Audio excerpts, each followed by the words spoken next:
The magic stick. A poor man was married to a beautiful woman. The man and his wife never quarrelled. The husband loved his wife. The wife loved her husband. They were very happy.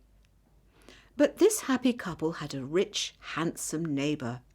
He saw the poor man's beautiful wife, and he fell in love with her. "I want to marry her myself," he thought. Every day, when the woman's husband was working in the fields, the rich man went to the poor man's house. "You're a beautiful woman," he said to the poor man's wife, "but your clothes are old. Why doesn't your husband buy new, pretty clothes for you? I'm sure he doesn't love you. If he loved you, he would buy wonderful clothes for you. Divorce him and marry me. I will buy you beautiful new clothes, the best in the land. Then you will be the most beautiful woman in Ethiopia." At first the woman didn't listen to the rich man, but he came to her house every day, and every day he said the same things. At last she began to think, "Perhaps my neighbour is right. Why doesn't my husband buy beautiful new clothes for me? Perhaps he doesn't love me." That night she said to her husband, "Look at me, husband. My clothes are old and ugly. I want new ones. Buy me some new clothes." Her husband smiled at her. "You don't need new clothes," he said. "You're the most beautiful woman in the world to me." She was angry. "Don't you love me?" she said. "If you love me, buy me a new dress." Her husband loved his wife and he wanted to please her. "I have only a little money," he thought, "and I need a new plough. But I want my dear wife to be happy." So the next day he went to the market and he bought a new dress for his wife. He took it home to her and she put it on. "Thank you, my dear husband," she cried. "Now I know that you love me." When the rich man came to see her again, she was wearing her new dress. "You see," she said to him, "my husband loves me very much. He bought me this beautiful new dress." The rich man shook his head. "But a good husband doesn't only give his wife new clothes," he said. "He gives her gold. Where's your gold necklace? Where are your gold rings? Why doesn't your husband give you those?" He opened a box and showed her some beautiful gold jewellery. "Look at these," he said. "Divorce your husband and marry me, and I will give all these to you." The woman did not listen to him. "Go away," she said. "I love my husband, and he loves me, and we are happy together." But the rich man came again every day, and every day he showed her the box of jewellery. At last she began to think, "Perhaps the rich man is right. Why doesn't my husband buy gold for me? Doesn't he love me?" That day she didn't make a fire. She didn't cook a meal. Her husband came home late after a long day in the fields. He was tired and hungry. "There's no dinner for you tonight," his wife said. "You don't love me." "What?" her husband cried. "But my darling, I love you more than anything. You're the most wonderful person in the world." "Then why don't you buy me some gold jewellery?" she said. "When a man loves his wife, he gives her a gold necklace and rings for her fingers." Her husband looked worried. "I spent money on her new clothes," he thought. "How can I find more for gold? I'll go and see my brother. Perhaps he will lend me the money. I must buy gold for my dear wife. I want her to be happy." The next day he went to visit his brother. "Lend me some money, brother," he said, "and I'll work for you in your field." "All right," his brother said, "but you must work hard. There are many stones in my field, and you must move them all away." Her husband agreed and took the money. He went to the market and bought some gold jewellery. Then he took it home to his wife. His wife was very happy. She put the necklace round her neck and put the rings on her fingers. "Look at me," she said. "Am I not beautiful?" "You're very beautiful," her husband said. "If you are happy, I am happy." She put her arms round his neck. thank you, my dear husband," she said. "Now I know that you love me." The next day her husband went out very early, before the sun rose in the sky. He ran to his brother's field. It was covered with stones. "I must work very hard now," he thought. "I must start early and stop late. I must pay my debt to my brother."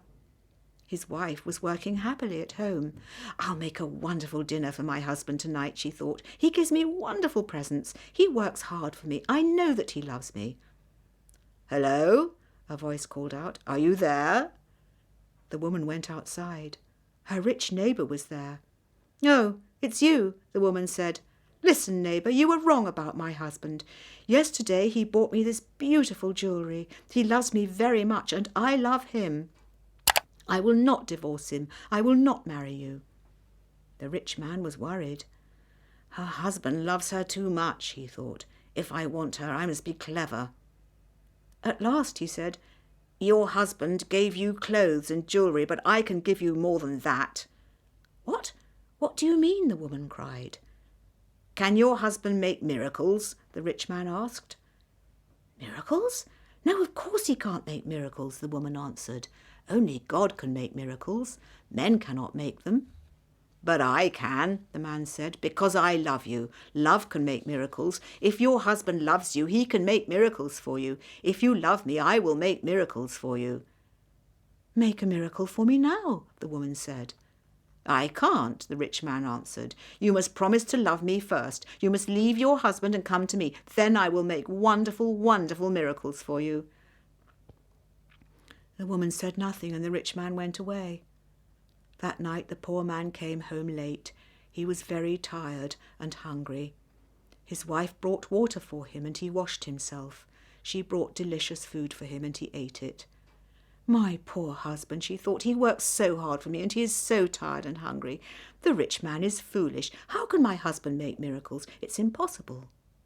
But the next day, and the day after, and the day after that, the rich man came to her house again. "Did your husband make a miracle for you yesterday?" he asked the woman. "Leave him and love me, and I will make many, many miracles for you every day." At last the woman began to listen to him. One day when her husband came home, she was sad. "Wife, dear wife, what is wrong with you?" cried her husband. "Are you sick?" "No," she said, "I'm sad because you do not love me." "What?" cried her husband. "But you know that I love you. I bought you new clothes. I bought you gold jewellery. You're the most precious thing in the world to me." "But you don't make miracles for me," his wife said. Her poor husband was very surprised. "Miracles? Of course I can't make miracles," he said. "Why do you want a miracle? Who gave you the idea?" "Our neighbour came to see me today," the woman said. "Love makes miracles," he said. "If a man loves a woman, he will make miracles for her." Her husband was very worried. "That wicked man wants to take my wife," he thought. "All this trouble comes from him. When he first came here, she wanted new clothes. Then she wanted gold jewellery, and now she wants a miracle. What can I do? If I don't make a miracle, perhaps my wife will leave me and marry him." The next day he went slowly to work in his brother's field. "I must pray," he thought. "Only God can help me now." He looked up to heaven. "Oh, Lord God," he prayed, "please help me to make a miracle. I love my wife and I want to keep her. Don't let this rich man take her from me." He worked all morning. He was moving stones from his brother's field. In the middle of the day he sat down under a tree to rest. A man was sitting there already. "Who are you?" the poor man asked. "I am a wizard," answered the man, "and I have a gift for you. Look, here are 2 sticks. They make miracles." "Miracles?" the poor man said. He was happy now. "What kind of miracles?" "If you touch a person with the first stick," the wizard said, "he will become a donkey." The poor man thought of the rich man and he smiled. "A donkey," he said. "That's very good. And if I touch him with the second stick, what will happen?" "He will become a man again," said the wizard. The poor man took the sticks and jumped up. "Oh, thank you, my friend," he said. "I prayed to God and he sent you to me. Now I can keep my wife and punish my enemy." He ran home. "Wife," he called out, "come here. I'm going to make a miracle."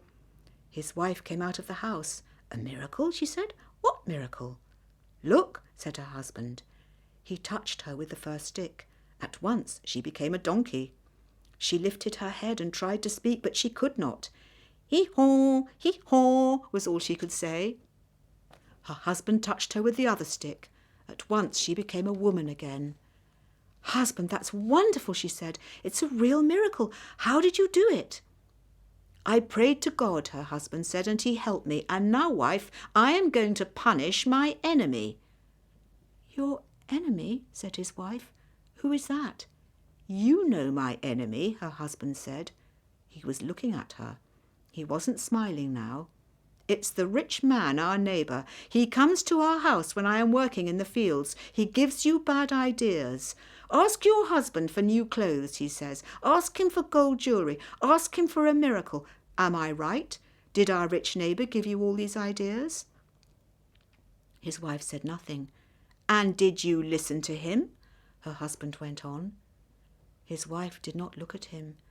She was ashamed. I'm sorry, she said. It's true. He said all those things. He wanted me to divorce you and marry him, and I listened to him. And do you want to divorce me and marry him? Her husband asked. She looked at him. Her eyes were full of tears. No, dear husband, I want to stay with you forever, and I will never listen to him again. Then take this stick, her husband said, and touch the rich man with it. He gave his wife the first stick, but he hid the second one in the roof. The next day he went to work. Soon the rich man arrived at the woman's house. Well, he asked her, and can your husband make miracles yet? Yes, she said, and she touched him with the first stick. At once the rich man changed into a donkey.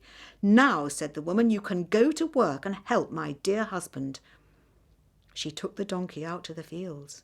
Her husband was working there. He was moving stones from his brother's field. Ah, he said, a donkey. Now I can finish the job quickly. From that day, the poor man gave the donkey many heavy loads to carry. The donkey carried stones away from the fields. It took sacks of teff to the market, and it brought flour and coffee home again. For many years the donkey worked for the poor man. The poor man was not so poor now.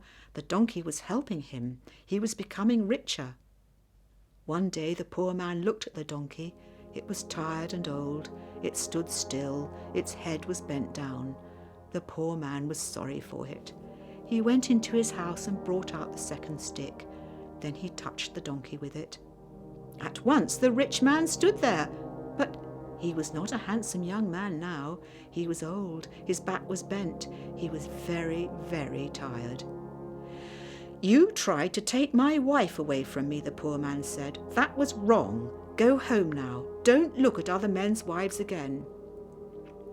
The rich man went away and he never came back again. But the poor man and his wife lived happily together for many more years.